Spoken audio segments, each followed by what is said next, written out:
c'est vrai que j'ai eu une enfance quand même assez difficile, quoi.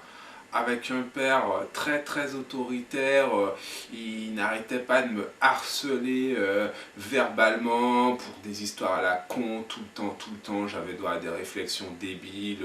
À table par exemple, lorsqu'on mangeait avec ma famille, j'avais droit à des réflexions du style ouais, on pète pas à table, ouais, on rote pas à table. Enfin, tout le temps, ça n'arrêtait pas, c'était très dur pour moi. Une fois, il m'a même frappé. Non, je vous jure, il m'a frappé pour une histoire à la con parce que genre j'avais chié au milieu du jardin. Non, non, mais attends, j'ai quand même recouvert ma merde avec du papier. Non, mais je suis pas un porc non plus. Non, mais de toute façon, j'avais pas trop le choix, tu vois, c'était où je me chie dessus, où je tente une percée aux chiottes, mais bon, vu le timing que j'avais, j'ai pas hésité, hein. Il y avait le jardin juste à côté, question de bon sens. Attends, mon père, il m'a saoulé, il m'a chié toute une caisse pour cette histoire. Il m'a sorti un truc du style ouais, on n'a pas de jardin, t'as chié dans la plante verte à ta mère en plein milieu du salon. Attends, je lui dis attends, c'est bon, une plante verte, un jardin, c'est la même chose, hein. Attends, je suis pas spécialiste non plus des jardins. Je suis pas jardinologue, merde. Mon premier amour, ouais, je m'en souviens, elle s'appelait Gabriella. Ouais, ah, je n'oublierai jamais notre rencontre. Quand je l'ai vue pour la première fois, non, ça a été franchement le coup de foudre. Nos regards se sont croisés, il y a eu une vibration cosmique dans l'air, elle m'a souri, je lui ai souri, je me suis approché d'elle, et là elle m'a sorti une phrase que je n'oublierai jamais.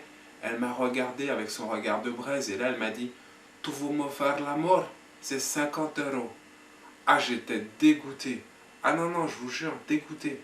Non, au final, ça n'a pas duré entre nous. Non, non, je vous jure, parce que bon, c'était une femme assez vénale en fin de compte. Il n'y a que la thune qui l'intéressait. Non, non, je vous jure, j'ai plus grand respect pour les femmes, mais elle, non, vraiment, c'était une pute, quoi, une vraie pute. Mon premier boulot, ouais, ouais, je m'en souviens, je bossais pour un pote à l'époque. Il avait monté sa société, ouais, c'était une société de livraison de produits biologiques ou diététiques, un truc comme ça. Non, le pur job, je te jure. J'avais une BM de fonction, j'étais payé 10 000 € par mois pour livrer des petits sachets de farine, des petites pastilles de vitamines ou des gros paquets d'herbes médicinales ou des trucs comme ça. Enfin bon, le pur job. Mais bon, ça s'est très mal passé en fin de compte, quoi.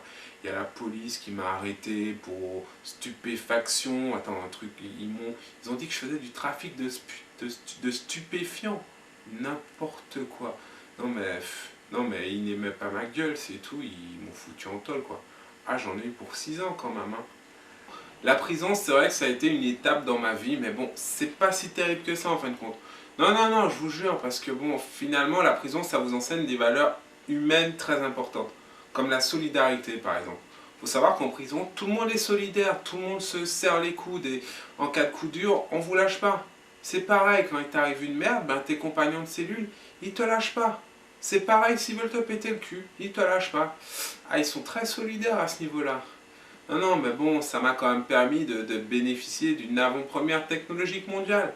J'étais le premier homme à avoir un trou de balle bionique de substitution. Et télécommandable à distance. Non, je vous jure, vous voyez, avec ça, j'ai total contrôle. Excusez-moi, oh, oh merde, j'ai dû me tromper de bouton. Oh!